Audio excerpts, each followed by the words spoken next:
A man left the village 10 years ago for the city after graduating from high school because he admired the life of the big city. But little did he know what type of life lies ahead when he stepped into his practical life in his admired city. He got his job where he has to take a morning train swarming with passengers. His work is judged and he is assigned more responsibilities. Even he gets to enjoy his weekend rarely and has lost interest in reading his favorite novel. He has a boring life without any entertainment, and his corporate job leaves his body exhausted, which makes him miss his peaceful and beautiful hometown. One day, as usual, he arrives home and sleeps in bed while missing his hometown. The next moment, he opens his eyes and finds himself in a strange place. He observes his own body, which is childish, and then looks outside scenery through the window, which is unknown to him completely. A maid arrives calling him, Van-sama, and warns him it's dangerous. She is Van's personal maid, till but he asks her who she is, and it surprises her. He appreciates the garden outside, saying he has moved after seeing the garden's beauty. It leaves Till amazed that Van is just 2 years old and he can speak such difficult words fluently with correct pronunciation. Van contemplates the situation that he is going to be 30 years old soon and is a corporate slave office employee. He considers it his reincarnation, and there should be Van's memories of his life. He correctly guesses the maid's name and tells her his full name is Van Nye Fersio. His father is Duke Jalpa Fersio, and his older brothers are Mersha Yard and Sesto. Till listens to him and agrees with him gladly. The man is transferred to another world without the help of Truck-kun. The family gathers in the dining hall for breakfast. 3 maids serve Van and feed him as he is the VIP in the hostess bar. It's a daily routine at home where the father, Jalpa, asks his sons about their daily activities,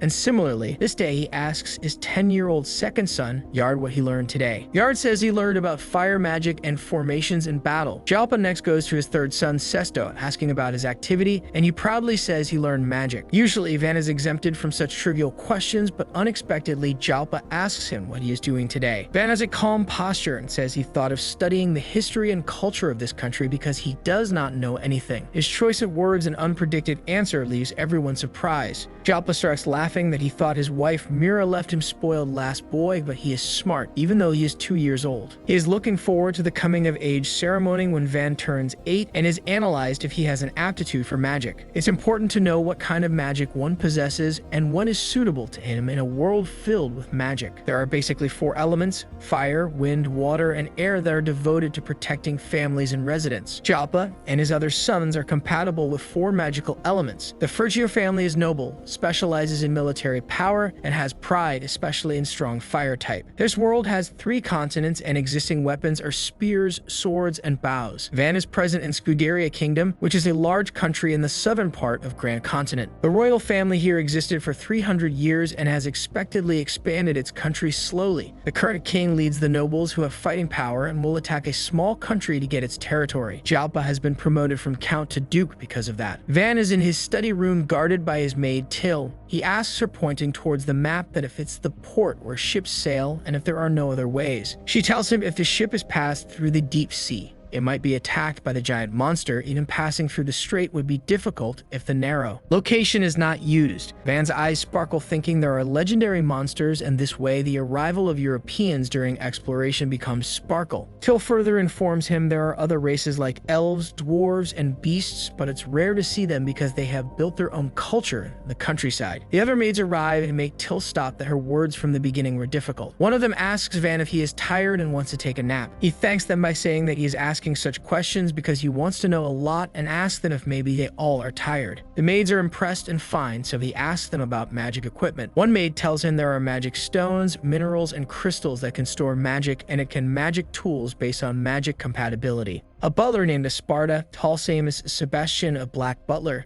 seems to observe them and arrives there. He knows that Van learns easy letters and numbers and asks him with menacing eyes how much he has remembered. Esparta has been serving father for many years and Van has not spoken to him yet. Van terrifyingly says he cannot write and knows a little about addition and subtraction. Esparta asks him some arithmetic questions and he replies to their answers correctly. Van wants to disappear from Esparta's vicinity, but there is something hellish waiting for him. Esparta decides to teach Van himself twice a week. The period under Esparta has been a living hell. He provides study material enough which is not suitable for a 2-year-old kid, but after receiving such harsh study, Van can write and read. After 2 years, Van has learned various things. One day, he is practicing a swordsmanship with Till using wooden sticks. They swing their sticks to attack each other. Till wins by dodging Van's swing. Till proudly declares her win, but it pisses Van off and he runs after Till. Other maids grab Till and ask Van to punish her. He does not do anything but flinch at her forehead. Every day he learns new sword techniques, and after turning 5, he can fight with old apprentices called young warriors who are not noble. The sword play is interesting to him because in his previous world he studied judo in middle school, which made him love martial arts. As a fair rule, where just hitting the opponent first with a stick, one is declared a winner. He is practicing with some random boy using a plastic sword and shield. He recalls his 2 techniques, the first in dojo, which is keeping a profitable position before losing balance,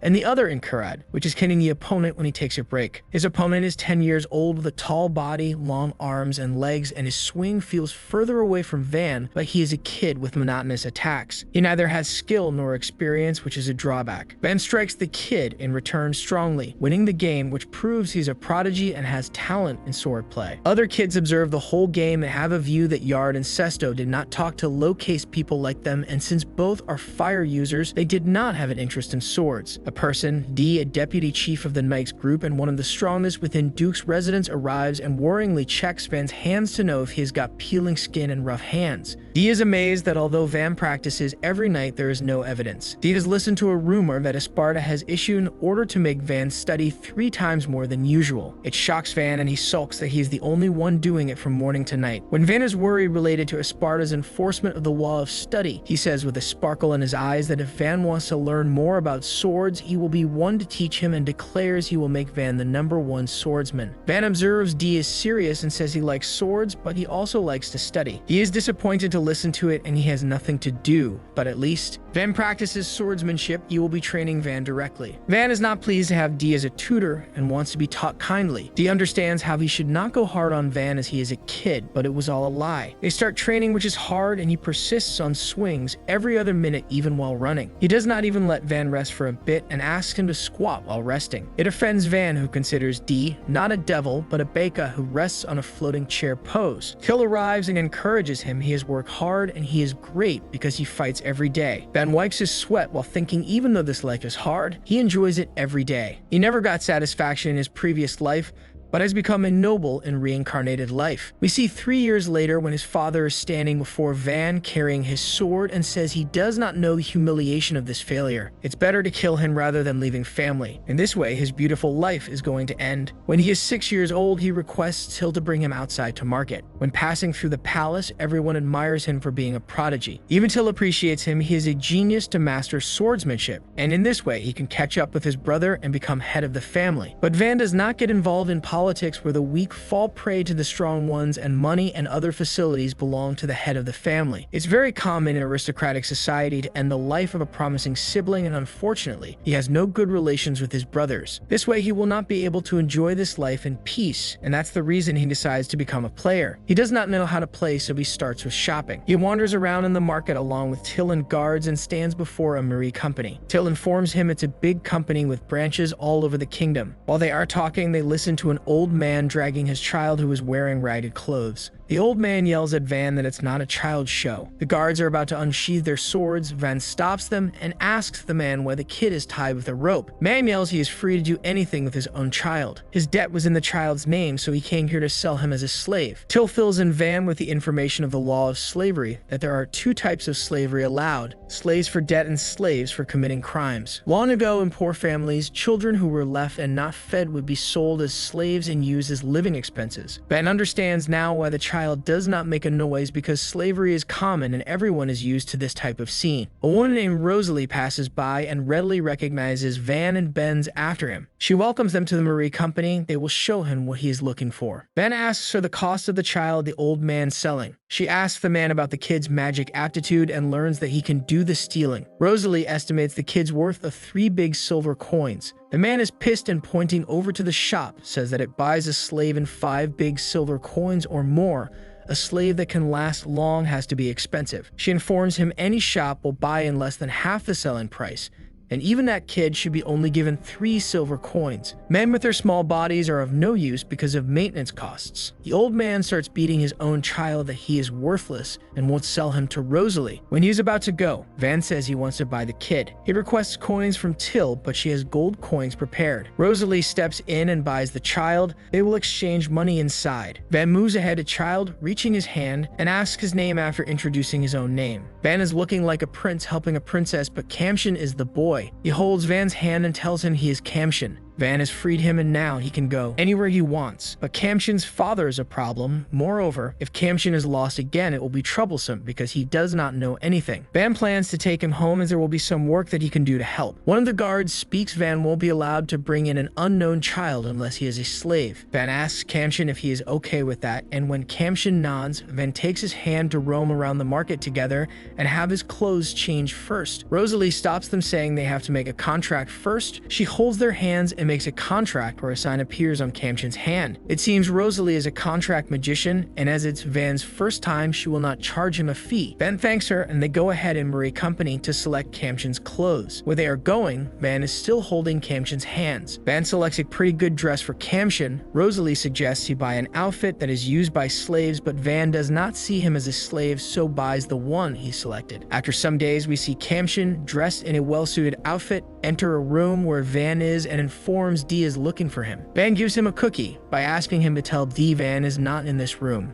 Kamshin has his slave mark visible on his hands, and after seeing it, Van asks him why he is not wearing gloves and if he does not feel bad when people look at it. Kamshin says he does not care. It's a sign of bonding with Van, but Van looks gloomy. He readily wears them. They listen to D shouting Van Sama, so Kamshin comes out of the room and tells D that Van Sama is not here, and the people who witnessed Van coming here must have seen an illusion. Kamshin still has some leftovers around his face, so he wipes them out when D pinpoints it. D understands the situation and considers disregarding his orders is indeed a courageous act. Seeing Kamshin has got guts, he drags him to replace Van in training. Van seems to be looking at them training from the terrace. He has a habit of being lazy, and there must be achievement from going prodigy to a normal child. If Kamshin gives up in training, he will replace him. Van has turned 8, and it's time for the magic appraisal ceremony. There has been talk among commoners who consider Van an extraordinary kid and wish he become the feudal lord. Fersio family's son are compatible with 2 major elements, and there is no doubt Van will be also compatible with one. Fersio men are in a hall, and Van is surrounded by tall and intimidating men. It is revealed Van is not compatible with any element but has creation magic. Second and third brother chuckle after learning it, whereas first brother seems shocked.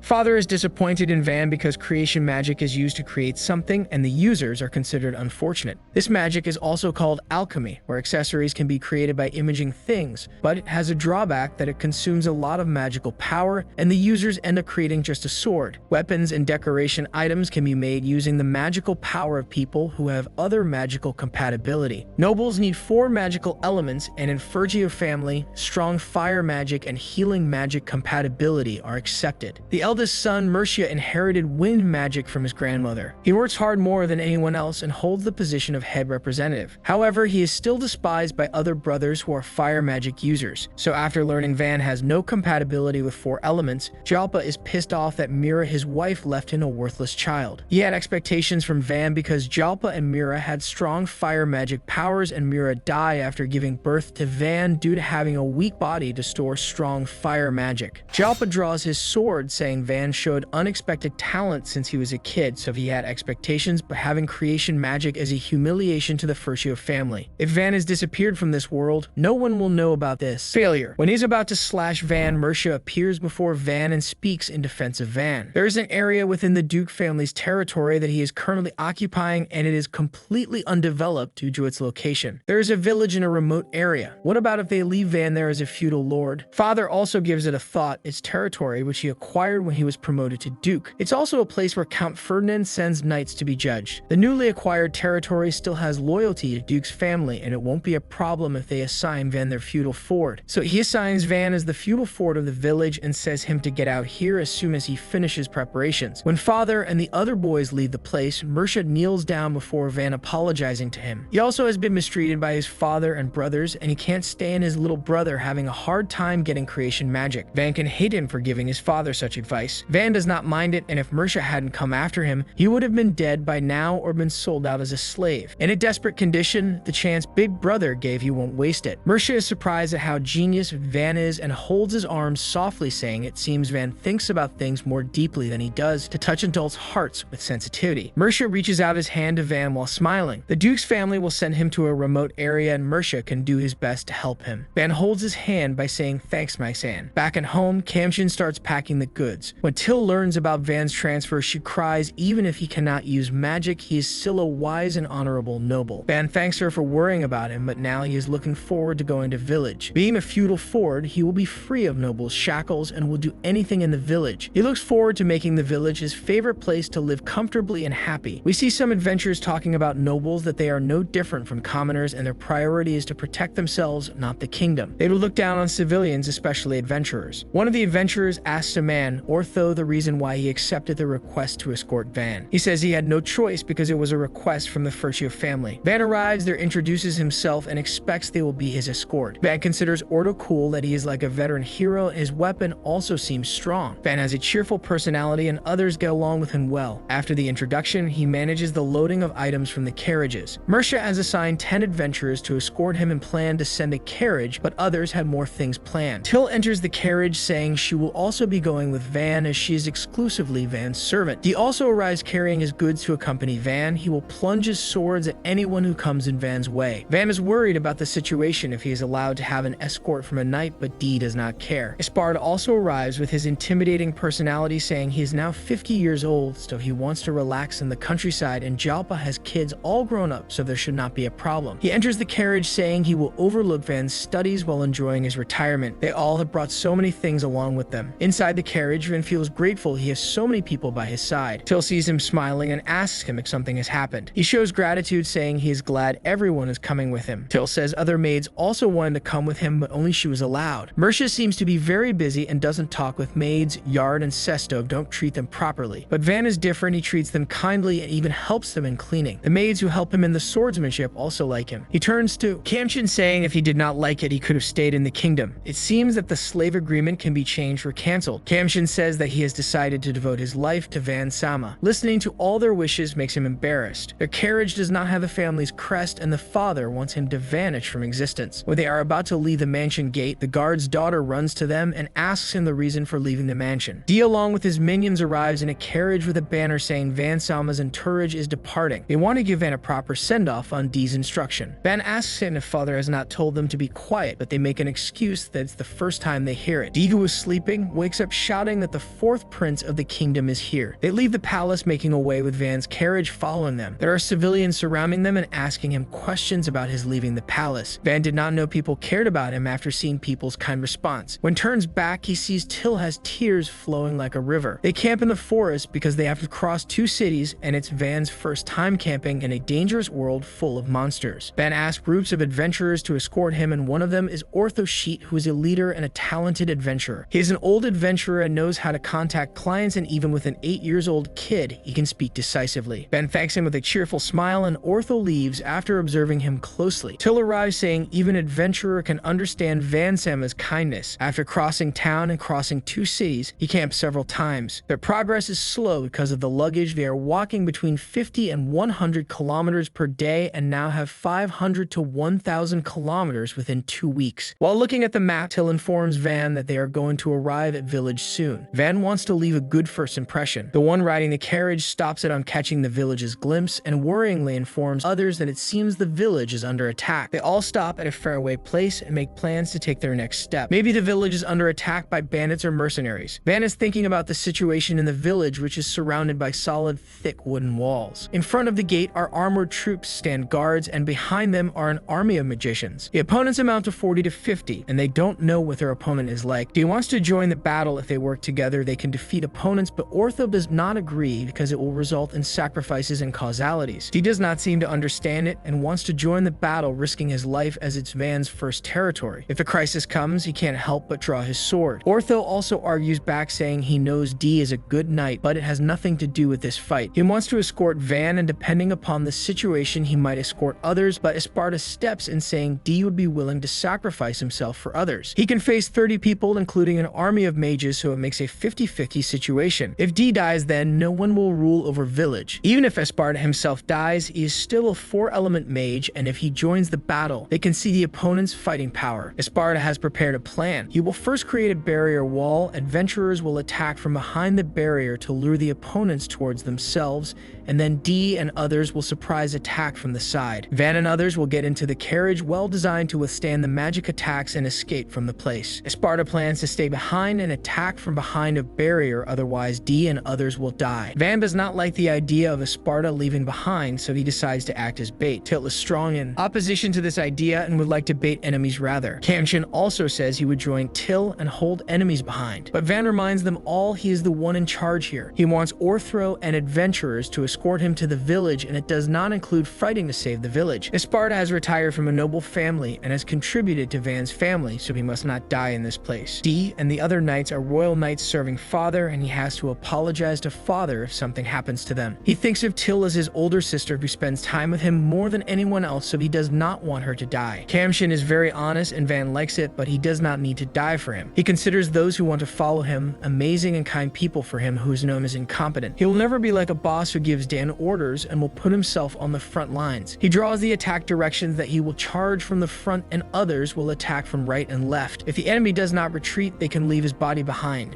His life ends by bandits, and if they don't reveal his identity, the duchy won't have to worry. Ortho and the adventurers come into action, with Ortho saying if Van says more, then he will have to scold the whole party. An adventurer. Puriel says she has been fooled by nobles and she has seen nobles who can only talk. But now, after hearing Van's determination, all adventurers want to risk their lives for him. The honorable knights also want to serve Van, who will be in charge of Fersio family. D says they will protect Van and thus the future. Esparta moves ahead saying if expulsion is completed, he wants Van to remember his duties and responsibilities as a noble. Van has to rest assured that it will end within 3 days. They are all ready to follow Esparta's plan of modifying the area. First, he will create a barrier and attack from a distance. D and his people will attack from the left side, and Ortho and his people from the right side. Those who won't attack have to be prepared to move in case of emergency. They all charge forward with great enthusiasm. Esparta creates the barrier, which amazes the adventurers that he is a 4-element mage and can't be a butler. Ortho is very inspired by Van and does not want a noble like him to die soon. If possible, he wishes Van to become the Lord because in the past 2 weeks,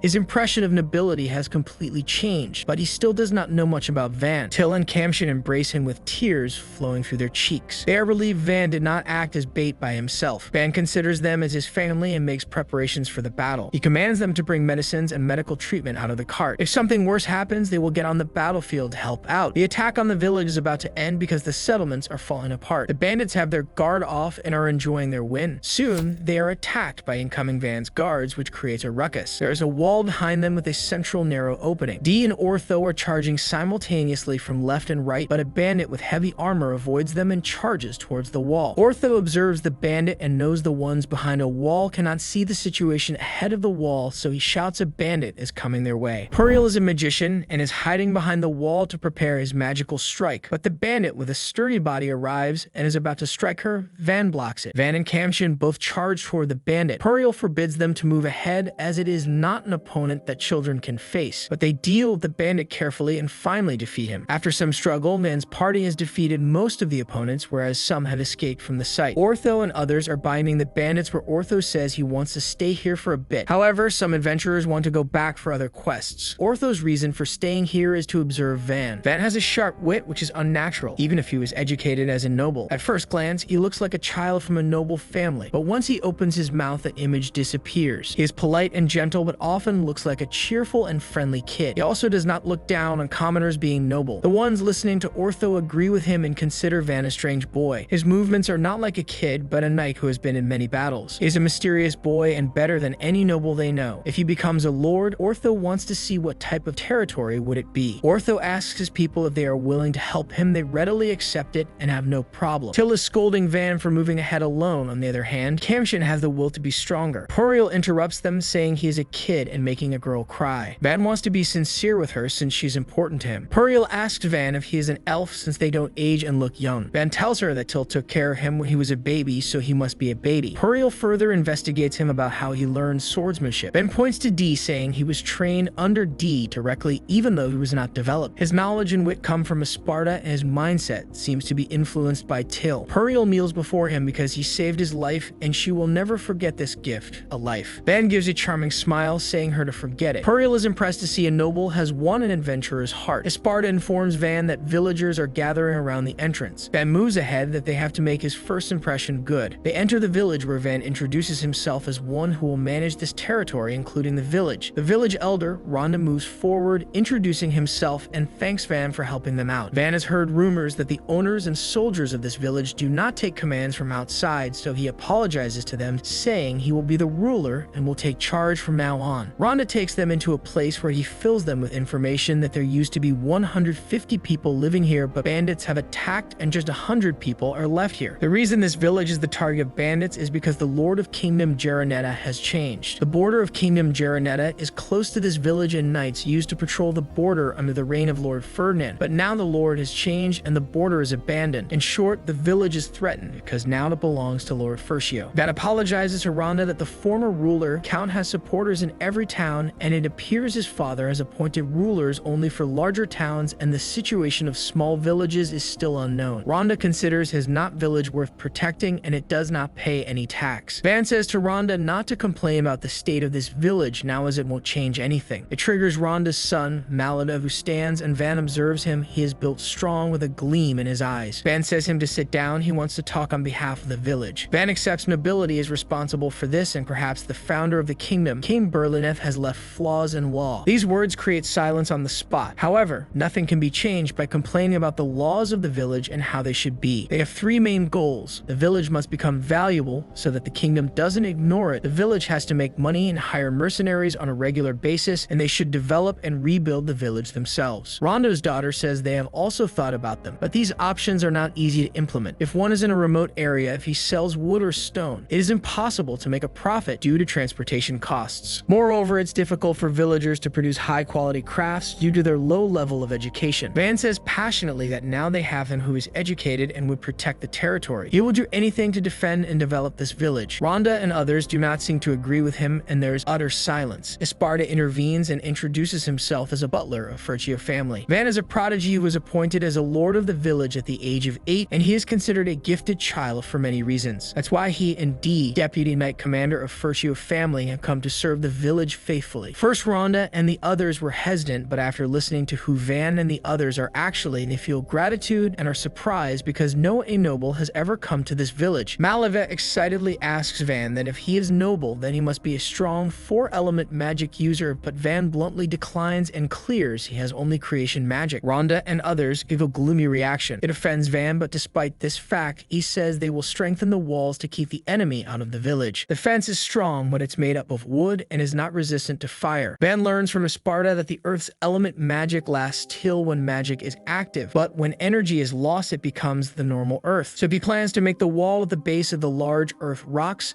and will use small stones to reinforce them. He also presents his opinion of making a moat. This will prevent outliers outside. He knows about creating moats and will be involved in digging trenches. They should also set traps and prepare to attack from walls. For this, they require bows and arrows or stones, which will be easier for the villagers. Van asks Rhonda to gather villagers as he wants to introduce himself and their plan for the future. The villagers are gathered and Van makes his motivated speech. He is a kid, but he has strong people supporting him. They will make this village a prosperous one. Van seems like a politician who claims a lot and does nothing, but Van is an exception because he is going to answer the queries of villagers honestly. Some villagers step ahead and ask him how he will set taxes on items. It has been difficult to pay 30% tax on hunted items like monsters' skin or fangs. Van knows 30% is too much, so he decides to drop it to 10%, and if it's still too much, he will pay it for now. Villagers need to have a stable life because if they can't pay their taxes, they have to sell their children. One of them asks him if they would have knights protecting the village, and what if bandits attack the village again. Van tells them the situation that the message will 2 weeks to arrive there, 1 week for confirmation, and 3 weeks for the knights to arrive in the village. There might be delays due to distance, and they might not even come. The current kingdom does not have enough budget or knights to defend a vast territory. Even if they acquire the knights, they would be few numbers to even help. It takes money to prepare food, horses, and armor. If they hire mercenaries, it will be expensive. To present how strong Van's party is to protect the village, he asks Sparta to create an earth wall inside the fence. So Sparta creates a wall that amazes everyone. Everyone's cooperation is more needed than any knights, so if they live here, the village will grow more than before. Later, Van and others are spending the night in their carts and using camping equipment because there are no lodgings. Rhonda and the tried to offer his house, but Van is kind enough not to kick an old man out of his house. So far, Van has never felt discouraged by having creation magic, but he will not despair. There is no wishing for what the four elements can do. He did his best to appeal to villagers, but they are skeptical. So to make progress and develop the village, he has to earn the trust of villagers. He will protect the village using his magic and make a pleasant place for everyone to live. They are together with Rondo thinking about making their fence stronger. The attack can be done through magical bows when standing on the walls, but if the walls are short, this attack won't be effective. Van suggests using a catapult, but it's a siege weapon and cannot be used for defense. A catapult shoots huge boulders, and it's hard to tell where they will fall. Furthermore, it takes time to recharge the catapult. However, the fortress wall and observation towers are big enough so they can be destroyed easily using a catapult. Van comes up with another idea to use a catapult with another method. When loads of rocks are thrown using a catapult, these will spread, but if these are aimed at the entrance and a gallon of oil and a torch are also added to those rocks, it will be an effective attack. Sparta asks Van who created this mechanism. Van gladly says it is him. An utter silence occurs because his creation magic is useless. Van also does not understand himself and his power. On his way to the village, he learned how to freely change the shape of stones, metals, and leaves, and now is the time to show what he has learned. Van and others are roaming around the mountains as the bandits have driven away and then can leave the village for a while. Ortho has been hunting the monsters around the village to make some money. He senses some monsters ahead and moves ahead, leaving Van and others to cut the nearby trees. Kamshin cuts some trees for Van, who holds a log in his hands and uses his creation magic. He has to create an image of the object while using magic, otherwise the result will be strange. If he imagines the object down to the smallest detail,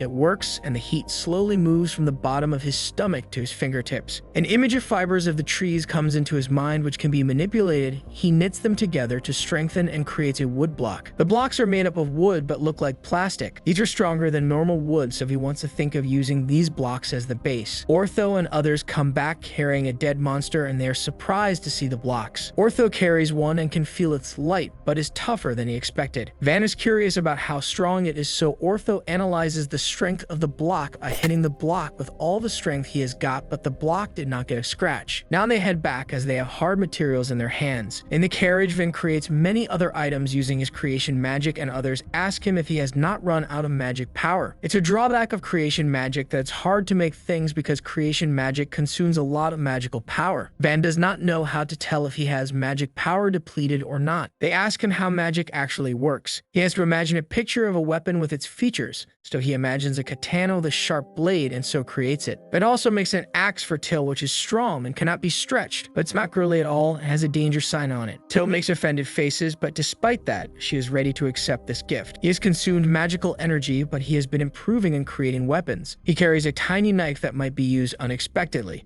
Espada has created a huge sturdy wall for fencing and protection of the village. Ortho and others are surprised to see the wall. Ortho says Van is a genius, but Espada is also a crazy man who built a wall in only half a day. Van is glad he is put on the same level as Espada and appreciates Espada that he has been helping Fersio family from behind the scenes. It's very reassuring he is following Van even though he was about to retire. Van wishes for Espada to have a happy future, but Espada sneakily appears behind him and says that he has grown up and has to study hard for a week to hold an important title. Van is shocked to see the bundle of books Espada is carrying and in panic shouts that strengthening the walls should be a top priority, so he will do it now. Espada asks him how he will reinforce it. He appears asking if he wants to pile up stones. Van pouts, thinking if everyone is Beka, he will try something with his creation magic. He goes to the wooden gate and feels he can modify the wooden gate as he did with wood back in the forest to make wooden blocks. The thing he has to focus on is increasing the weight to make the entrance strong for the prevention of the enemy's intrusion. He transforms the gate using his magic into a powerful and sturdy one with the Fersio family crest on it. He He asks Ortho to hit the gate with all his power to check how strong it is. Ortho gives it a strong hit and it results in a scratch. Van is worried that it left a scratch, which indicates the wood is not a good material, but Ortho and others are baffled how a wood can be this strong. Van smiles with pride. The next morning, Van wakes up in a cramped place where his body just fits. He cannot take a bath before changing clothes. They all have been staying in camps and carriages since the day they came here. He goes out where Till and Kamshin greet him. He observes that they are in worse condition than him. It cannot be continued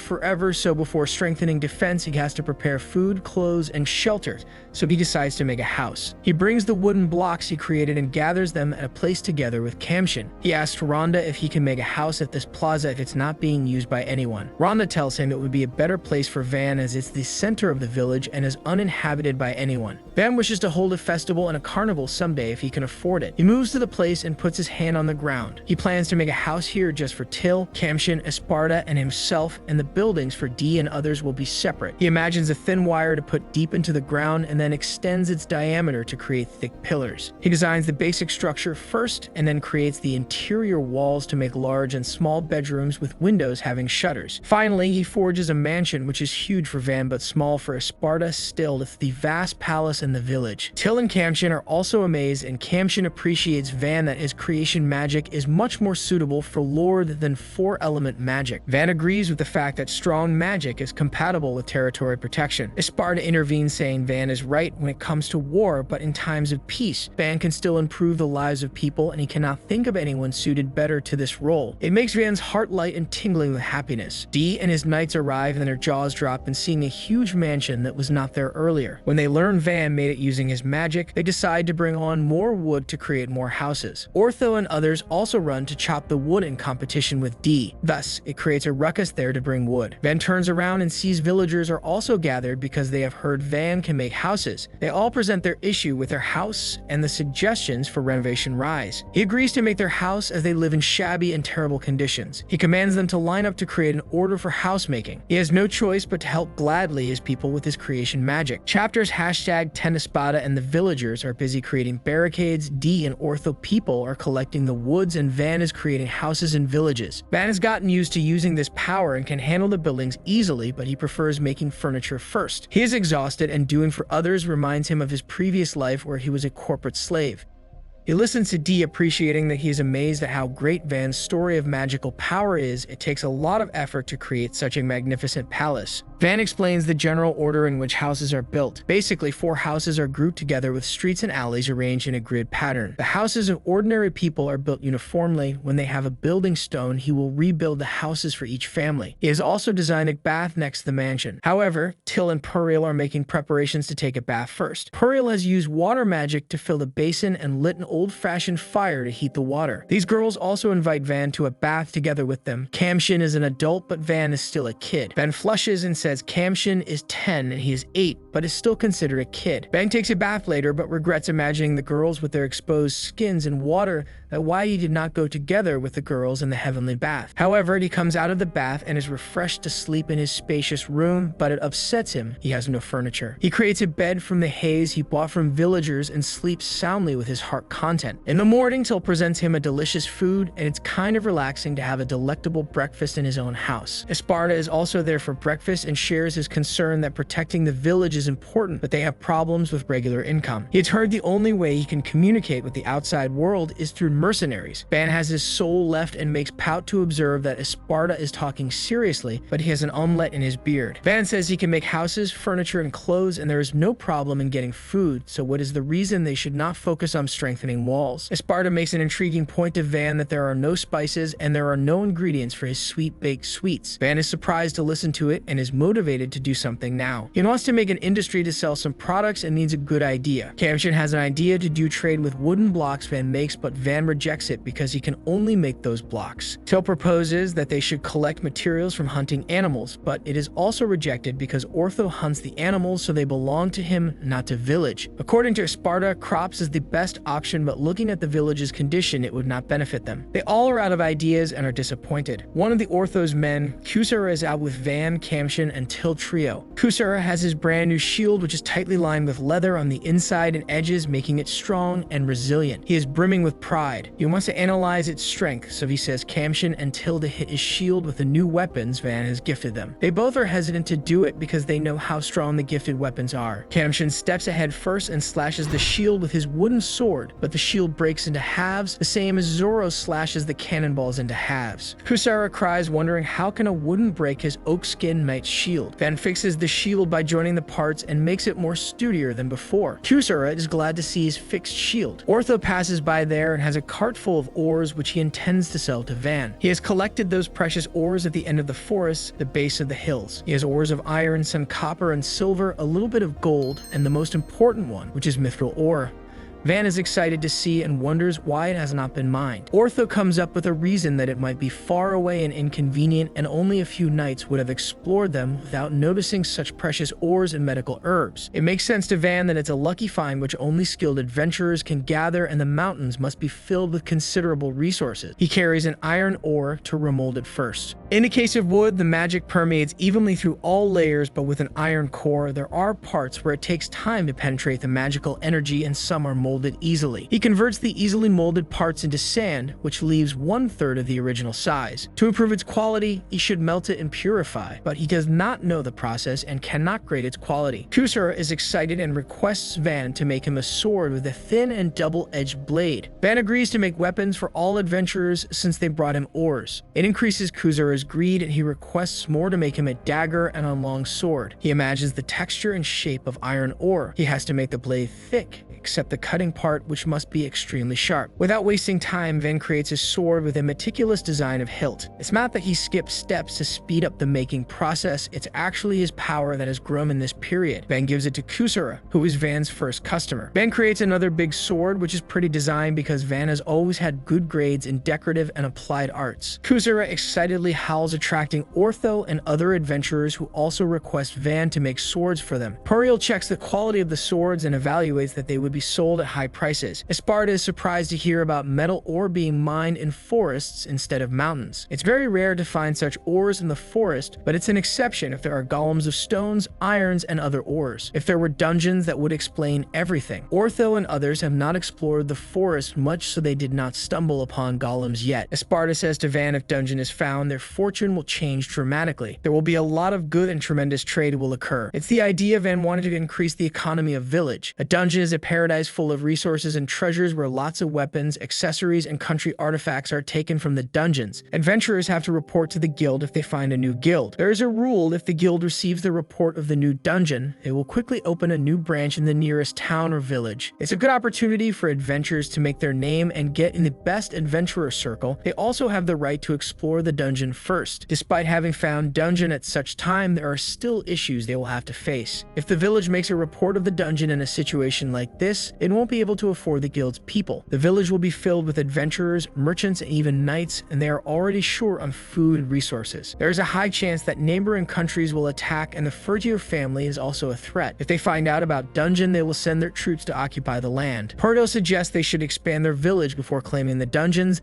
This way, Fersio family would not be able to do anything. Ortho plans to narrow down the area to explore where the dungeon will likely be and collect resources. Van looks at everyone talking about claiming dungeon and wants to repay their kindness. Dungeons are important, same as nobles. His family sees him as useless, and if he claims a dungeon, his brother will surely take it from him. That's why he has to use his power and will not let anyone own this village. The housing situation has been stable, and now they have to focus on financial issues to strengthen the defense. They need a labor force, but there are a few people here who know how to work with their hands, so he would like to prepare a bunch of weapons and shields before the arrival of traders. The defense is just as important, and the outer wall is almost complete. He laid stones to make the wall as strong as concrete. With the help of magic, the wall was small at first, but he solved the problem. On top of the wall, there is a ballista made up of leather and is equipped with a shield to protect itself from the enemy's counterattack. He has placed towers around the perimeter of the village, and they have also ballista installed. Van is with Till and asks her to call Kamshin. Kamshin arrives, and Van appreciates him for his good work. Kamshin does not say anything back, to which Van asks him what the matter is. Kamshin looks at his hand, saying he just brought stones to Van and he transformed the whole village easily. easily. Van says that he must manage his village, being the lord of this village. Van asks Kamshin if he desires anything. It's a question he could ask from a 10-year-old boy. Kamshin passionately says he wants to protect Van with his life. Van did not expect such a reply and asked him not to overdo it. Kamshin is so straightforward and cares about Van, so next time he will make an armor for his dear knight to keep him safe from troubles. The village facade has transformed completely, and Van asks others if they can see such a well-protected village anywhere. Sparta does not consider the place a village now. He calls the place a fortress, where there is no way for bandits to cross the walls. D shows his concern that if Jalpa had been aware of Van's power, the Duke's family would have grown vast with Van as head of the family. Sparta interferes that D might think it like that, but saying the head of the family only considers the ability to fight to be an important thing. D speaks in Van's defense that if Van is given some time, he will prove useful in battles or even stronger than anyone else. Sparta and D get into an argument proving their points. Ben steps in saying it means less to regret circumstances or what kind of talent one's born with.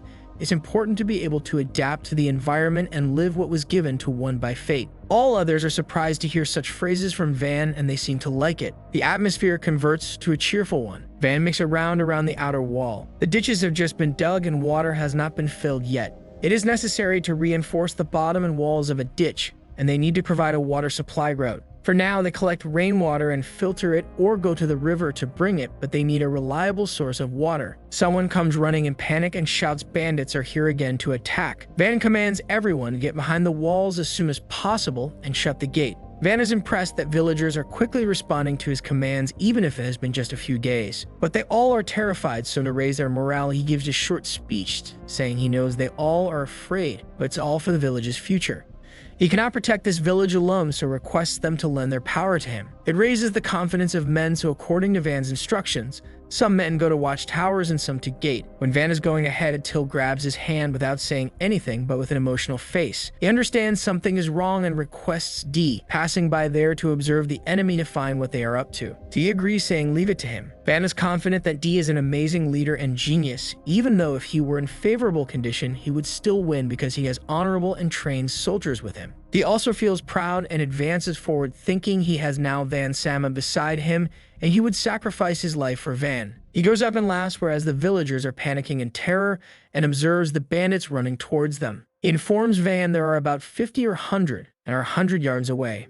Van suspects someone is following bandits, maybe patrol knights, but it opens D's eyes when he sees armored dragons roaring and running after bandits. It makes the situation worse because there are no experienced fighters in the village, and even they would have a hard time fighting armored dragons. Magic would be effective, but only Sparta and Rhonda's daughter can use it. It is possible to defeat dragons by attacking at their weak points, but no villager can do it, being unable to withstand the paws and tails. Then orders them to fill Ballista with an iron arrow. He is suspicious that this arrow attack will be futile, but he recalls he decided to follow Van for life. He tells other soldiers and villagers to calm down and listen to Van's sayings. He wants to use bandits as bait for about 48-meter large dragons. Van feels sorry for bandits, to which D laughs, saying he should have known it. He considers laughing in times of tough situations as the only solution to tackle it. D is in command of villagers' men and orders them to hit dragons when bandits jump into the moat. They don't have to be afraid if they hit an eye or a mouth, it would create an opening for them. He's in high spirits that none of them will die and will win this battle, and they will have dragon barbecue for dinner. The bandits are on edge and have run out of their energy. Some of them fall into moat and some are still staggering on the ground with no stamina left. Dragons are also close to the firing range of ballistas, so villagers fire their arrows at the dragon. D observes the arrow's trajectory, which seems to be disappearing first, but strikes the dragon's paw, and some dragons fall on the ground on the spot, which amazes D. Van is curious about the situation outside, so D informs him they have eliminated 10 dragons in one shot, but they have run out of arrows. Van suggests him to use a wooden arrow if an iron one is limited. D expected such an absurd idea coming from Van. D analyzes the villagers have gained confidence after one shot, and now men on watchtowers have also been stabilized at their positions, so they fill their ballista with remaining iron arrows as well as wooden arrows and fire at dragons with the win in their minds. Surprisingly, wooden arrows have results not the same as iron ones, but they also leave impact enough to pierce the skin. They fill their ballista with wooden arrows and fires at dragon, who are defeated completely. D claims their victory, which creates a hooray all around the village. They have no causalities and have used about 60 arrows. D goes to Van, giving him credit, but Van sneaks toward the wall and sees the dragons, which are actually actually dinosaurs. Dee does not know what dinosaurs are and accounts Van for this victory, that if it were not for these ballistas, they would not have saved this village. Receiving praise is very cringe to Van. His sight falls on the bandits, who are about 30 in number, lying in the moat. They capture those bandits who beg for their lives, that if they are turned to authorities, then they will be sold as slaves or will be imprisoned. So they wish to work for the village instead, but they are not pure enough to be forgiven for their crimes. One man arrives hitting bandits that they ended the lives of his parents. Van keeps the man away, saying he does not have to make his hands dirty for such people. The bandits have to face proper law, and until then they will work for the village. The butchering of the dragons begins, and they have to keep their eyes, fangs, and bones intact. There are many dragons for them to deal with, and if 30 workers use swords created by Van, they will be done with just 4 or 5 dragons in one day at maximum. Ortho also wants to work on when the dragon's flesh is still fresh, so from the next day, Ortho and Dee's team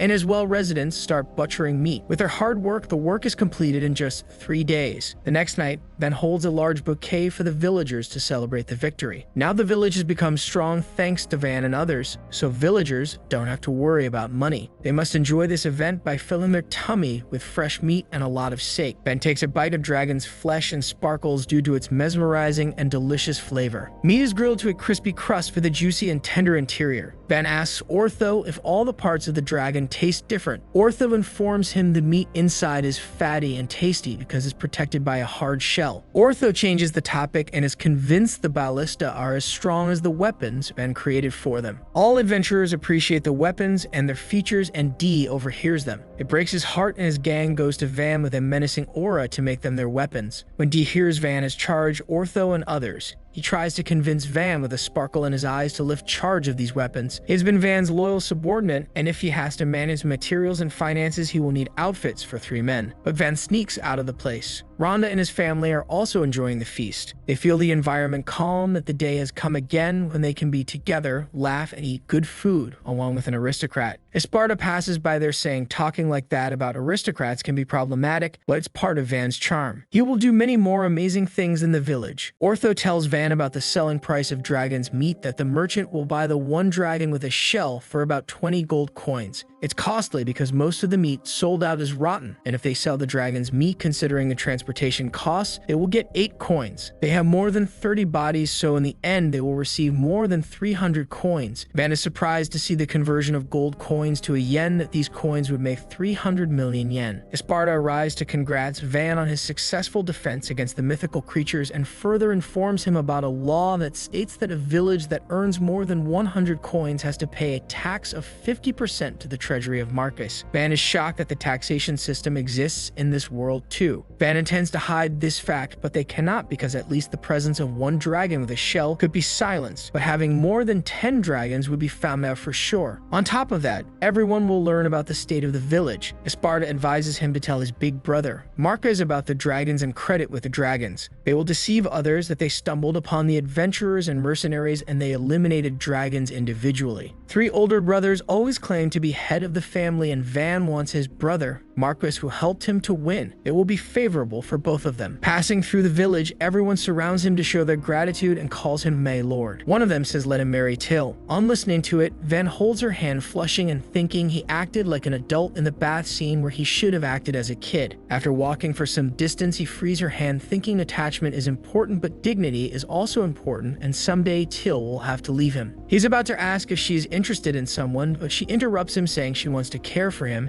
and that's the reason she did not think about it, as she wants to be with him for life. Van goes to the watchtower and asks a man if he spotted someone and learns about merchants, Mr. Bell and Mr. Lango. That man can see the merchant's face from a far distance. Van commands to raise the bridge and prepare ballista because there can be bandits in the carriage. The scene shifts to the merchants, who are discussing how their wagon broke on the road and most of the products became unusable. They also won't have profit in the village, Hashimura, where Van is staying. When they arrive close to the village, they are surprised to see there are no cottages and wonder if they have come to wrong way. They listen to Van standing on the wall, who after introducing himself asks them if they are traders. They have to tell him the trader's company and their name, and if they are an escort then each of them has to state their name and position. The merchants have already heard about the fourth son of Fersio family and are shocked the owner of the village is a kid of 10 years old. Mr. Bell and Lango are brothers and introduce themselves. They have a security guard, and Venturer Air, who is a group leader, have a silver spear. Van affirms from Ortho, and if they have met, Ortho agrees they met in guild and also drank together. Van grants the permission to enter the village. The brothers are surprised to see the village interior, and when they meet with Rando, they say they got worried about the village. Van introduces himself again and then asks them if he can see the dragon's shell. It makes their hearts flatter, and they readily agree because the adventurers even hate to fight with those dragons. The brothers are sparkling and are enjoying because they did not think their village would have such valuables. Van takes them to the warehouse where the brothers' jaws drop to see the material present. They pacified about 40 dragons with their shells and also arrested some people to move stuff. It's a lot of material to carry, so Mr. Bell asks Van if he can wait, that they need people for trade as soon as possible and it will take a month. Van has agreed with it and says it's time to eat delicious meat. It puts Bell into thought that the village has a lot of meat and it will rot eventually, so he proposes an idea to Van that if he does not mind, they would like to sell meat to a neighboring village. It is a poor village, and after paying taxes they won't have savings left. Bell thinks the food in that village must be running low, and if they give at least some meat for free, it will help someone. Van decides to provide the meat for free to that village. Bell is the trader, but profit is not the main thing for him. Bell finds Van a sharp-witted person, as rumors say. He offers to pay Van a good price for bandits, thinking that profit would be non-existent. Van thanks him, but he wants Bell to come village in the future and promises he will not regret it. Van takes them to see the quality of the armor, and upon seeing the intricate designs of the weapons and armor, the brothers are astonished. Ortho let Air check the sharpness of the sword by allowing him to cut the dragon with a shell. The hard skin is cut off smoothly with a sharp blade, so they decide to buy these weapons at Van's provided price. There are many weapons, and they will buy those later. Van takes them around the village and lets them see his ballista. They are fascinated by the village, and while having lunch, Bell says he would like to talk with other merchants and increase the number of visits from 1 to 2. Van wants some good meals and sake to make the village more cheerful and advertise his weapons. But the brothers make faces and are hesitant to reply. Van understands they are probably thinking of selling those weapons just to be themselves as exclusive sellers. Van says if 2 people come into the village with the same route every time, they will reach sooner. They also have to come up with some ads, so the more they sell, the more they get. The brothers are curious to know how they should do it. Van asks them to open a village shop. If it were possible to negotiate with the owner of the enterprise or with anyone, it would be great. Van is ready to even build a house for brothers to give them a stable income and the opportunity to have their own store. If they agree, he would not have to negotiate with other merchants, so this deal is beneficial for both parties. Bell agrees to work in a store until things get better, and they join hands to start a new business. Lango, along with adventurers, leaves the village first to convince the Chamber of Commerce to get village other labor and materials. It is suspected that the commerce will be convinced by the efficiently designed swords, the skin of a dragon, and the magic core. Van has also sent a letter to Brother Mersha to tell him all the achievements done in the village. At the entrance, Van makes a shop for Bell according to his instructions, where the first floor is to deal with customers, the second floor is a place to live, and the underground is to act as a warehouse for goods. Bell cannot believe this and is overjoyed. The products for the shop will be done in a week, so the deal with Bell is done now. In the second half of the day, Van along with Kamshin and Till go out from village to river. The forest is rowdy, and Kamshin, being a bravo and gentleman, is leading them without fear. The truth is, Van wanted to show his care to everyone, but instead he is tired. It takes them an hour, and then they finally reach a beautiful flowing river where they must get water for the village. Thus, the construction of the water supply starts. Sparta, with his tremendous power, digs 10 meters in an instant, and when he takes a break, D and others dig the way on their own. Van follows them and strengthens the walls of the stream. Van is glad because making a way for water is sure a hard job, and working together to achieve a goal is on another level. 8 hours later, they can see village, which is hard to believe because it was supposed to take a week.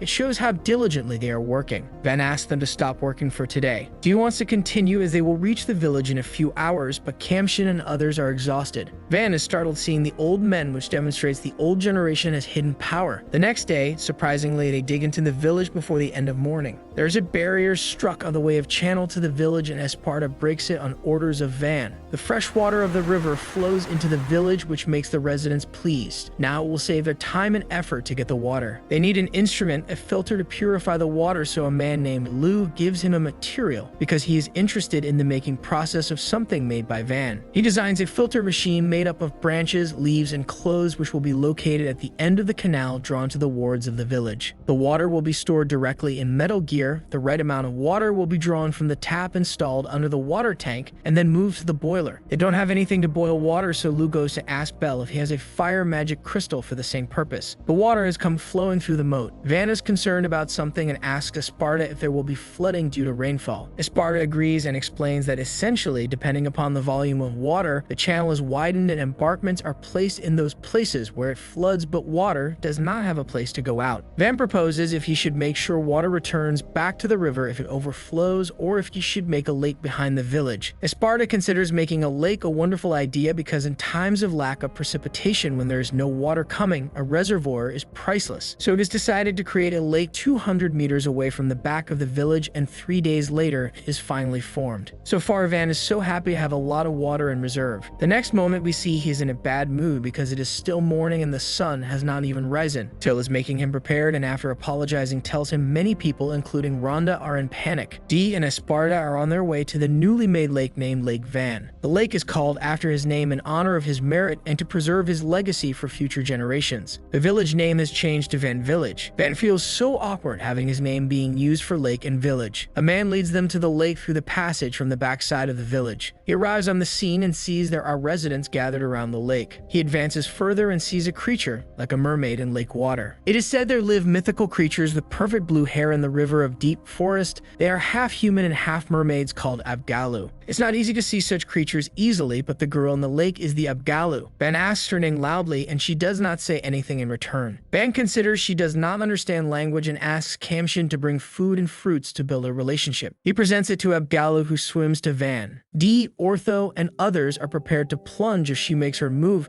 but she arrives near food and asks Van if she can eat them. Van surprisingly says she can speak, and it terrifies her with a chill running through her spine, making her swim away from him. He asks her to swim back, so she comes back and takes a bite. She makes a face suddenly and asks who caught it. Everyone around them gives credit to Van, even though he is modest enough not to accept it. But he undeniably says it was he who caught this meat. Without saying anything, she dips into the water, and everyone is surprised at what's happened just now. The next morning, Till comes running to Van's room and wakes him up by shouting that there is a message from the villager about the attack. She heard the enemy has already occupied the water moat and they are not ready to leave until they see Ballista. Van reaches the top of the wall and sees there are several Abgallu. It was a child first the previous day, but now there are men and women of different ages. The head of their clan with a scarier look says he wants to talk with Van. Van wants to bring strong men along with him to talk with Abgallu man as he looks scary. Belle is interested in going with him and says with a sparkle in his eyes that it seems Abgallu brought some rare things and customers say that business with Abgallu expands greatly. Van agrees and they all go to the water channel bank. The Abgallu man says that his daughter is very grateful to him. He heard a boy has defeated the dragons and it seems it's true. The men around Van also look strong. He has come here to talk about the marriage of Leda Priora with Van. It makes Van mad about what he is talking about, who is Leda Priora and what is marriage. The man introduces himself as Lada Vesta and Leda Priora is his daughter. She has a fine body and will shine bright in the future. He points to Priora, who is playing with her friends in water. They are of Leda race and have not spoken to people before, but last time their river became a place for dragons and that's why most of their people died. That's the reason they are looking for a strong husband for Leda Priora. Van understands the situation. They are looking for someone strong for their safety and will let him marry Leda Priora. He says she must the guy she loves and he will protect them without such a contract. In this case, Vesta decides to stay with his son-in-law in the river, but Van forbids him, asking them to move to the lake because there are bridges and the guest merchants will scare them. Van realizes a few seconds later that Vesta called him son-in-law. When Vesta returns to the water, Van yells he is not his son-in-law, but no one listens to him. Instead, Priora farewells him by calling him Mr. Husband. Esparta says Van is lucky to have a friendship with Abgallu, but he did not anticipate first wife of Van would be an Abgallu. The lake is occupied with all Abgallu and Van is devastated, thinking he would also have to look over them. With this thought in mind, Van creates two buildings for them them as a place to relax. Later, villagers start to make contact with Abgallu and share grain and meals. Abgallu also begins to bring ores to villagers. Van plans to build one more wall more powerful than the previous one that will protect the lake and fortify the village for Abgallu's security. Esparta advises him to make a city for future development, as there will be many people but the territory will be smaller. Van asks Esparta if the variant would not be better for 2,000 people, but Esparta bluntly declines it, saying Van will need to spend more time on it later, and that's something he needs to consider first. Ideally, the length of each part of the wall should be at least 600 meters if fortifications, houses, bases, and various guilds are taken into account. It is shocking to Van, who wonders if they are really going to build it. He was planning to create a 10-meter wall by himself. Esparta further explains that the time for the wall build will start in the future when Van would have enough people. For now, they can build a wall in such a form that they would like to upgrade in the future. Van shares his opinion that he is looking for a variant city with a non-square fortified city in a star shape. Van draws the structure on a piece of paper and points at the triangular part so that if the enemy defeats it, he won't be able to enter the gate into the city. If the enemy ignores the triangular part and attacks on the city, then he will face a concentrated attack from right, left, and front. Esparta is impressed by this formation. In this case, even efficient mages won't be able to shield themselves. Suddenly, a man comes running to his room, informing him that messengers have come from Count Ferdinand. There is not just an emblem of Ferdinand, but also a unicorn emblem and shield of Viscount KN, a rising nobleman from a faction of counts. There are 3 wagons and about 100 soldiers. You see 2 women standing before the village entrance. They don't like the authenticity of the rumors about the so-called prodigy, so they have to check it by themselves. Van and others are prepared to welcome uninvited guests who are messengers from Earl. They enter the room, and surprisingly, these are 2 girls, where one of them is a kid and the other one is a busty woman like Esdith of Akamiga Kill. Van introduces himself first as the owner of the village, then a woman introduces herself by name, Panamra Carrera Kane, who was just promoted to Viscount, a parvenu from knighthood. The kid girl nervously also introduces herself as the daughter of Count Ferdinand, Era and Ferdinand. She got information that Marquis Fersio resided in this village and her father suggested she should meet him. Van analyzes the situation that they sent the youngest daughter, then Panamra would be an escort. A court whose territory was reduced by the decision of the king, the court would be angry, yet at the same he admired the Marquis. The genius Van was sent to a remote area, which scared Earl that Van would plan an attack, and that's the reason he sent his daughter and escort to gather information on the opponent's status and for the subsequent agreement with him. Panamra has her eyes open after listening to Van and then starts laughing, saying how he can understand it all even though he is just 10. His hypothesis is right. Ferdinand was not able to read Marquis Fersio. Everyone was looking for an influential heir, and Van's name has come up many times in the last 2 years. If he draws so much attention, then what will happen to the current definition of magical abilities? The grand opening takes place soon, and the Marquis boasts of his continued prosperity. But since it has not happened yet, so they have there. Panamra cannot understand why he was chosen as the owner of this village, even if he did not get the magic of the 4 elements. If rumors can be trusted, he is the child prodigy. Usually the owner must be highly educated to develop the territory, and that's the reason Earl was wondering why Van received the lands bordering the territories of the Count and Kingdom during it. Van exposes his identity, that she is right. He does not have abilities related to the 4 elements, and he was transferred here on a whim. He does not get what she means by his father making him do something. She says she has heard this was the village of 100 houses, but he converted it into a fortress in just 2 months. He even has an experienced butler, a high-level knight, and 2,000 people at the very least. He has technology that lets him move the army invisibly. He knew he would be spotted, but he still did it. It's a step toward turning the border into a military base. There is an intense environment with everyone worried. Van starts laughing out of nowhere. Panamra asks him intimidatingly what is funny, but Van is still laughing. He says everything his father allowed him was to take Kamshin and his luggage. His family told him to leave in silence and even sent him off. She asks him what about the ones around him, so everyone starts giving their honest reviews. Dee says he was impressed by Van's wisdom and talent, so they followed him. Esparta says he is an old man, and when he learned Van is going to leave for the village, he decided to retire and give all his skills to Van. Till says even though Van is an aristocrat, he cares about his subordinates. That's why she would like to serve him. Van says he is very grateful to all these people for following him to such a remote area because they wanted to get closer to him. Panamra wants him to explain the situation, that how he transformed the village. Van stands up saying she will have to see for herself. He's going outside because he has to build one more fortress wall. He comes outside and sees the soldiers of Ferdinand lined up. He goes ahead and commands his men to bring him wooden blocks. They go out of the village with the girls following him with a suspicion that he must have prepared an ambush. They stop at the place where Van aims to create a wall of 2-meter gate with different corners than decided and will change it later. Esparta uses his magic and creates a crude wall. The girls are surprised to see Esparta as the 4 elements in resignation. Van then uses his skill and creates a refined gate with meticulous design in a minute using wooden blocks. Orad asks Van how he has done it and what is his magic skill. Van tells them he has unfortunately a creation magic and he can make only items. In society, is a useless kind of magic. Even though Van considers himself a worthless brat, he does not know he has got reason to impress Arun An. Valkyraka Ryoshu no Tanoshi Ryuchi Bui Vans tells Erut that he only has production magic, so he can only create things. In a society, this is useless magic. Erut's father was busy, so she wasn't able to spend time with him. Her mother wasn't interested in him, that's why she left her with a babysitter. For obvious reasons, she was useless. A timid nature, fastidiousness, and inability to study. There wasn't anything she had a talent for. The only thing she knew was puppetry magic. She was inept at anything physical like dancing, but she was able to control and move the doll better than her own body. She was not capable of anything, but because of this, she could finally make her mother happy. Excited to get approval from her parents, who she rarely saw, she started to practice her magic. She would dance with her doll, and that is what she dreamed of. But her mother thought she was a useless daughter. But she didn't understand what she did to anger them off. Later, she learned that her magic was considered useless in high society. In the end, the magic that was her last hope was also useless.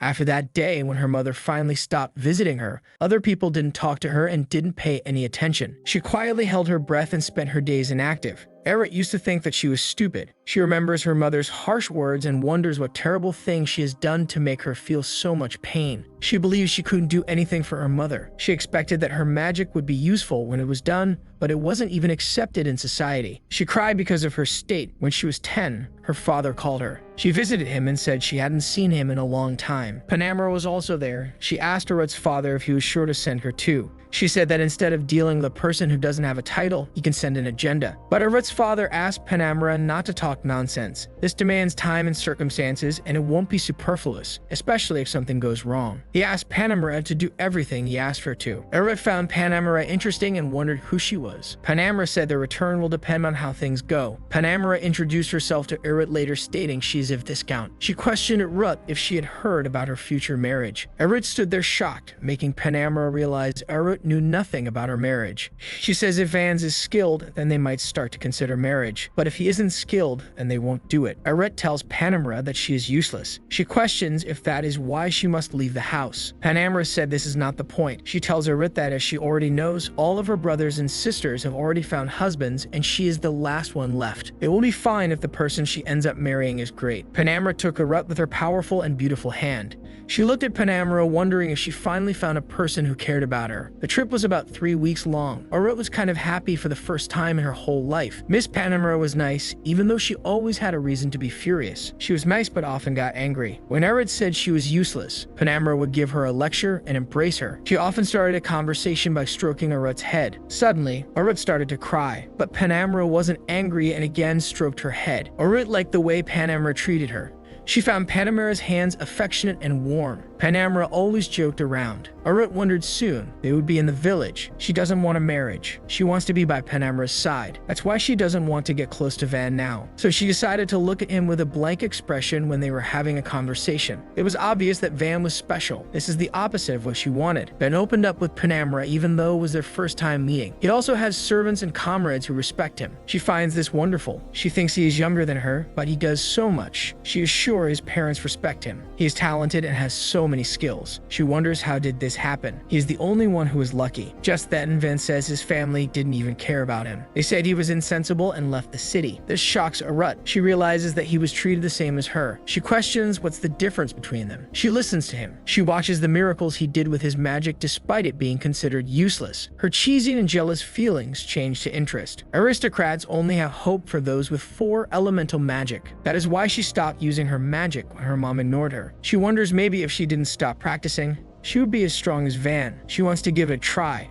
At present, Panamera says it looks like Van can build in an important strategic point. Looks like Marquis aimed for the grass territory. Van clarifies that his father, Marquis, knows nothing about this power. He chased him out when he realized that he had production magic. Panamera finds this stupid. She says if Marquis had Van's powers, he could probably expand his territory. But she says no one can expect Macris to know about this magic. Even she didn't think production magic could have such potential. Van says tomorrow they will continue building the fortress wall, so they can delay their departure. Panamera agrees, saying there's nothing she can do, so she wants to see a full building. As they walk along, she questions if Van did every house alone and the perfect drawbridge. She questions if he is the only one who has production magic. She questions what kind of materials were used during construction and what is the building's durability. She says she understands a little, but not a lot. Van thinks it looks like the miscommunication has been fixed. Panamera says she needs to talk to Van about her marriage with Arut. This makes Van wonder if this is the reason they are here. They sent a daughter to destroy the enmity. Van says this is a territory with a high chance of apparition magic animals appearing. They are going to keep building walls and improving the village, but it doesn't mean that they need to be married to someone for peace. That's why she needs to know. A marriage or convenience isn't necessary. It assures Panamera that the village will keep improving, which interests her. Panamera tells Van that Arut is a girl whom she has firsthand taken care of. When Sir Ferdinand talked with her about Arut's marriage, she was against it. Arut was expected to marry into a potentially hostile Marquis family, and her partner would be the youngest child who, at a young age, went to the frontier of the feudal lord. She wondered if that boy would be skilled or not. She questioned why was he chosen. Panamera says she thought Arut might not be happy, so that's why before coming here, she thought of many reasons, so she wouldn't have to give Arut away for marriage. Van wonders if that is the reason Arut looked so grim from the beginning. It is because she wasn't ready to be abandoned again. He wonders if she mourned the future while drowning in her resolve. He can understand Arut because he was in a similar position once. Panamera says now she has changed her mind. She says even considering the happiness of Arut, she will accept a marriage proposal if it is he who marries her. Even if he is younger than her, he is unsullied. He has the foresight and sobriety of mind that are not childlike, and he cares about his subordinates. Even though he was sent to the border, his companions followed him. He turned his unfortunate fate upside down and found strength and wisdom in himself. Also, he has the power of a mage, which no one would think is possible. She says if they were the same age, she would choose him as her husband. Van is happy to know that Panamera admires him. Panamera gives more compliments to Vans. Vans is over the moon and tries not to show his emotions. Panamera looks at Arut, saying it is time to see if she agrees with her. She says she will make Arut choose. She will have to do it alone, but Panamera adds that she won't find a better partner than Vans. Hesitant and tearing up at the same time, Arut says she thinks Van is a good person, but she is not sure yet. Vans tells Panamera that he hasn't thought about marriage yet. Marriage at 10 years old is a bit shocking for him. A kid at such a young age can't know what he is doing. He says if there is a reason Arut can't go back, then she can live in this village without marrying him. He will let her stay. He tells Arut that it is an important decision, so she needs to think about it better. Panamera asks Vans if he wouldn't gain some advantage from marriage. He has developed the village in such a short period. Even if he does nothing, rumors will reach people, and for several reasons, this place will continue to develop. His power is a rare thing that could cause other countries to aim at him. He needs to keep improving to protect himself and his territory. Van questions if marriage will Arut help him. Panamera agrees and asks didn't he still get help from the Marquis family. If he marries Arut, he can expect support from Graf Ferdinand in the future and support from her as well. She adds that she doesn't need to say this, but it will stop aims from the Knight Order of Graf Ferdinand that will try to get back his territories. Van thinks there are only pluses, but he thinks it is a lie. The perfect form of political marriage is to have few enemies and many allies. And if there are economic benefits, it will be even better, but there are no pluses for Graf Ferdinand. Sending Arut to marry him only makes sense if he came here because of a secret command given by his father. In the current situation, there is nothing to be gained from giving his daughter to him. He doesn't see any reason to have further contact with him. Panamera says everything changed. Today they are going to stay here for the night. Vans has a whole day to think about it. If he wants to know more, he can talk to her or Arut. Vans cannot hold back his expressions. He is surprised to know that the girls are staying for a night. Panamera laughs, saying finally she saw a real boy. Now he can show a better impression. And everything he said before wasn't like a kid. Van asks if their soldiers will be here too. Panamera says not to forget they are on enemy territory. For her, a weak woman is too dangerous, so she would like her people to be with them. Vans wonders who is weak here since she is one of the strongest people he has met. Panamera asks Arut what they will do. She says if they stay, she can stay at Van's house. Blushing, Arut wonders how she can live in Van's house together. Van wonders if Arut is also ready for this. And it's when she's only 10 years old. Panamera apologizes to Van, stating Arut is still a kid, so this time it would be great if she stayed in the same room as her. She questions if there are rooms in this house house where they can stay. Van says not to worry as he will build a hostel right now. After that, Van built a hostel for Panamera and the others. For the soldiers, he created a room for 4 people. They thought they would have to set up a camp, so they were happy. They invited them for dinner, and they had to rest in the house until the time came to leave. Van's maid asks if the meat of a flaky wolf is good as a dish. Van says why not and questions if that meat was tasty. Orto and his people are also looking for mystic animals. But after the armored dragon, many animals came to this village. For some reason, the last time scaly wolves appeared, they emerged in packs and they quickly unearthed them, so they have a lot of tasty meat. The girl says she will do her best so that the food is tasty for him. Perfect marriage with Arut. Van questions if she is fine with that. The girl says as a person who has spent a lot of time together with him is sad, but she thinks that Arut will support him. For such a married couple, she will be happy to serve him as much as possible. Plus, if Arut is a good woman, then she will easily be beside him. Kamsin says he also thinks the same about Arut, but if he had the chance, he would suggest a more powerful person, someone like Panamera. Van realizes that Kamsin likes strong women. The old man says he thinks Viscount Panamera's words are true, and sorry, but Graf won't get anything from Van's marriage with Arut. And from the beginning, he sent her for marriage, so his daughter can't use 4 elemental magic. Van thinks that Arut was also asked to leave the house just like him. Their kingdom Scuderia has been expanding its territory for 5 years. Neighboring countries are already scared of them. That's why the king doesn't like conflicts between his allies. Van wonders if there is some way to get out of it. The man says there are some methods. For example, expanding territory or taking military action could impoverish them economically. He would also take away their rights to sabotage them. There are a lot of ways. Van says this is the scary thing to do. Van says even if the situation will change whether they get married or not, the more important thing is her choice. If Eric can't go back home, she can live in this village without worrying about the marriage. If she wants to go back, he will let her. He says they haven't had a chance to talk, so he will talk to her during dinner. Soon, it is time to have dinner. Van asks Arut if she likes the food. He says if they get more ingredients, they can cook something sweet. Worried, Arut cannot imagine Van talking to her. She thinks she needs to answer. Hesitantly, she says meat and salad with fruits. It is very tasty. Arut is embarrassed. She's getting used to it a little. But before she didn't talk a lot without reason, so she bumbled. She looks at Van looking at her and thinks that it doesn't look like Van is looking at her with scorn. Even such a person like Panamera recognizes his outstanding qualities. She just can't believe she got the chance to meet such a person. Van questions Arut what kind of hobbies she has. Arut says she likes cute things. Van asks if little animals come under the category of cute things like cats. Arut says she likes dolls, beautiful flowers, and animals if they don't move. Van says he hasn't seen dolls yet. He asks if she can show her dolls next time, to which she agrees. Arut is shocked to see how gentle Van is with her. Immediacy and tranquility, it is the atmosphere of an adult man. He is younger than her, and when she speaks, he calmly waits. Arut says the dolls are in the carriage, so she can show them to him tomorrow. Van smiles and excitedly thanks her while eating dinner. Arut finds her conversation with Van joyful and stirring. It is a strange sensation she can't explain. She has turned red like a tomato because of blushing. After that, Van talked to her for some time. It looks like she is getting used to him. She wants to talk to him. She wants to start a dialogue herself. She wants to look into his eyes properly alone to ask about something. They have their dinner while having random discussions. However, Arut couldn't bring herself to ask any questions herself. Later, as the three are walking, Panamera comments that the village is so safe and peaceful. The food was so tasty that she wondered how he had so many ingredients and condiments. Plus, the citizens Van and respect him. Van says he agrees that Till's cooking is good, and citizens are happy that the situation with food is great. Panamera says it is so loud. If she were him, she would brag more about this village's prosperity because then his achievements would be known outside the village. Van says the village materials provided by the citizens built their enclosing walls and houses. He just adapted. In the future, when this village has more than 1,000 people, then he will have a list of reasons to be proud. Panamera laughs and asks Van to wait for it. She then looks at Arut and tells Van and Arut she will see them tomorrow. Van looks at Arut and quickly realizes it looks like she wants to say something. He asks Arut if she wants something. Hesitant, Arut stands there silently for 5 minutes and then tries to utter something while trembling. She thanks Van for today. She says she was tense because she thought he was the person that she needed to marry, but because he was a good person, she could stop worrying. Embarrassed, she quickly says good night and runs away, leaving Van to wonder if he made a good impression. While running to go to the hostel, Arut thinks she talks too fast in the end, and went out before hearing an answer. She wonders if it was impolite of her. Maybe Van will think that she is weird. She reaches someplace and wonders where her room is. A lady points it out for her at the end. When she enters the room, Panamera is already there. She looks at Arut asking if she finally got back. She's in her night suit at the moment. Arut looks at Panamera wondering if she is the embodiment of attractiveness. She questions Arut if the kids go through a boundary only because they have chemistry between them. She says if Arut has prepared a proposition, she can say it. Embarrassed, Arut quickly covers her face asking what boundaries. Panamera says following the plan, they must get back tomorrow, but they can stay here for a couple more days. Arut agrees to stay and Panamera says these people can take care of them forever and suggests paying some gold coins for their stay. They decide to pay for a week since they have a lot of people. Later, Arut takes a shower before hopping into bed. She thinks when she sees Van tomorrow, she will try to talk. She looks out the window hoping that he will listen to her. As she lies down, she wonders for the first time in a long time if she is waiting for tomorrow to come. The next day, Van announces to his people that the building of the fortress will be under the direction of Espada. It is not the first time, so he hopes they won't have any trouble. The scope of the project is large, so he asks his people to take their time and be careful not to get injured. Dee and his team will be thankful to the people who provide materials. He asks Ordo what will he do. Ordo laughs, saying nothing. He says it is just interesting. He noticed last time citizens of the village lined up just like soldiers. They are going to look for mystical animals again. Thanks to the new swords, it is too easy now. Van says Ordo will get more if he gets animal materials in bad condition, but good material can also be sold to Mr. Bell. Van suggests working together without getting injured. Today is Friday. Today and tomorrow, using the meat that they can have a barbecue. He encourages people to get to work and cheers. A lot of citizens of the village who were quiet became partygoers. Panamera comes in and greets good morning to Van. She says that was an interesting speech. They are not a military, but it is a good way to improve morale. Van says they are not an army, so freedom is the one thing he can let them have. The top 10 people who perform the best get some more alcohol, so people who like to drink have a lot of motivation. Panamera agrees, saying with such a proposition, even she would work harder than anyone else. Arut also comes in and greets Van. Van greets her back. She starts a conversation by saying today the weather is good, so it must be a good day. Van says it seems like Arut has a lot of power and energy today. He questions if she got tired after the journey. Arut realizes that and starts to talk. She says today she has enough power and thinks she better talk slowly. She wants to see the world through Van's eyes. She asks Van if she can take a look at how he works. She wants to know him better. Van agrees and they all go somewhere else. Panamera asks Van what is he going to do now. Is he going to build a castle wall? Van says they are dealing with sewage today. He explains that the sewage pipes run deep underground in every building, so they have to regularly clean them and flush them with water from the moat. The water flowing with pressure due to the slope cleans the pipes. If they don't do this, it will become unsanitary and diseases may spread. The sewage flows into underground cavities and eventually returns to the river. As they walk closer, Panamera and Arut are left in a shock to see Abgallu when they ask the guy if they are sending water deep down and if they need any help. Panamera has never seen anything like this before and is amazed. The Abgallu says they live back here. Van gives them delicious food.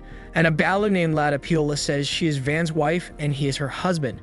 Shocked, Panamera asks Van if he is married to an Abgallu. Van clarifies that this is just a misunderstanding. He tells Latapiola that he has explained this to her father as well. They are not engaged or anything. This angers Latapiola and she goes inside the water. The other Abgallu tells Van that he didn't do good with Latapiola. Van says they have got some delicious food today, but if they are not happy with him, then he won't give it to them. In an instant, the Abgallu change their tone and say they love Van and question if he has some fruit. Van says they will send it to them later. The Abgallu continue to work and fix the sewage. Van tells them that it is closed now. The Abgallu question if they have to do it every day. Van agrees, saying they have to do it several times a day. The Abgallu say they have got this and can take care of it. Van says that's a big help and thanks them. Panamera asks Van if he can control Abgallu. Van says there were various reasons, but they became residents here. Next, he suggests going to the castle wall under construction. Panamera says Abgallu is said to be a mythical species. Arut finds the children of Abgallu adorable. Once at the castle wall, Van finds it impressive, just as expected from Esparta. Van tells his old man that he is fast. He has done 30 meters already. Esparta says this surface is fine, but the angles after that make it a little more difficult. Van says they can start by drawing a hexagonal line on the ground. Van points out that Esparta made this wall. He immediately agrees to the out-of-the-box instructions, a true model butler. If the person in charge of drawing guidelines was incompetent, this project would be doomed. He looks at the notes which say something about triangulation. Van has learned trigonometry, but doesn't remember much. He is going to center the village, so let's try to determine the diagonal angles. Panamera questions Van if he is looking at the angles. Van agrees, saying it is a hexagon, and questions what's wrong. Panamera asks Van to let them help. They can measure the length with a rope and connect several lines to draw an accurate diagram. She suggests measuring the length of one side. Panamera leaves with her bodyguard, leaving Arut alone. Van looks at Arut, wondering if she is fine without her bodyguards. He thinks he will take that as a sign of trust. He says in that case, while they monitor the surveying, let's work on strengthening the castle wall. With that, Arut and Van go to the ballista. Shocked, Arut asks about it, to which Van explains that it is a big bow and arrow. They use it to protect the village. The top of the wall was made wider and the ballista is bigger. He made the arrows as big as an adult's arm, and there are 2 tiers, so that one ballista can fire 2 arrows in a row. He wanted to make a crossbow, but he didn't want to make a mistake the first time he made it. He's also a boy. He doesn't want to fail in front of 2 lonely girls. What he wanted was for Arut was to say, wow, unthinkable. He asks Kamsen to let him try it out, and with that, they strike the arrow using the ballista. Till says it is quite well made. Arut says she didn't expect it to have this much power for a bow. Van says it is because it is a ballista. It is much stronger than a regular bow and arrow. Till says she believes it is because it is Van's ballista. This power is unbelievable. Panamera also comes in and her is questioning about the loud noise. She questions if it was some large magical beast aiming at them. Van says it was a test shot of the new ballista they just installed. They should have told them before. Panamera says that was a huge sound. Even with so much power, can it reach that forest from here? Panamera questions if these powerful ballistas also deployed on top of that wall. Van agrees, saying they are a little different from this one, but there are over 100 on top of the defensive walls. They plan to prepare even more in the future. Panamera is shocked by the number of ballistas. She questions Van if they were all made by him. She questions how much time and money does it take to make them, and what materials are used. Are they the same materials as those used for the houses? Van thinks Panamera is interested in knowing about the ballista. Van apologizes to Panamera and says this is a military secret. Panamera says it is reasonable, but this technology fascinates her. She says she won't ask for any more details. She will buy this ballista for any price. She asks how much is he willing to sell it for. Van apologizes once again, stating they are not selling it. They will only consider it if they are absolutely sure she is on their side. Panamera questions if that is a certainty. She can't believe it. Van never ceases to surprise her. The astonishing development of this remote village and the many achievements that have made it possible to overturn the rules of production magic. The deep respect and loyalty even from different races, and the timid Arut step forward to act on her own. In this young boy, she feels a new wind that she hasn't felt in a long time. Panamera says she understands it. As Viscount Panamera Carrera Cayen, she promised to form an official alliance with Van. Today, she will send a letter to the capital to report it. Normally, alliances within the same country are made to receive protection, but she will emphasize that it is a 50-50 alliance. With this, she will be known as Van's ally among the nobles in the kingdom. If she betrays him, her life as a noble will be over. The situation of Panamera, a newly emerging noble without territory, promising protection, is something that many nobles will be skeptical about. This is a rare opportunity for Van, who has little connections with the nobles. Van says it is his pleasure that Panamera wants to be his ally and thanks her. Looking at the situation, Arut also bows, to which Van thinks she doesn't have to bow. It is the first cooperation they have had. It is memorable. Panamera says if he can lend her one of those ballista, she will lend him 100 of her soldiers for 2 weeks. But if there's even one missing when they return, Van will pay for it. Van thinks, considering Panamera's character, those soldiers are probably well-trained and strong. They might be able to do tasks that the villagers can't. He says that is fine with him. He asks if she will take just one ballista. He asks what about the cart for transportation and arrows for loading. Panamera says it looks quite heavy, so they will need a carriage for that. As for the arrows, they can make them from iron here. Kamsen tells Panamera that it would be good to have at least 1 or 2 of Van's arrows. Panamera questions the reason for having Van's arrows. Kamsen shows her the sword Van gave him. He says this is the sword Van made for him. Panamera finds it interesting since she has never seen anything like it. It is a new iron sword. It is quite heavy to swing, but Kamsen was so overjoyed that he cried while practicing with it. Van thinks Kamsen admires Panamera and holds some sort of emotional attachment toward her. It's interesting to discover a new side of Kamsen.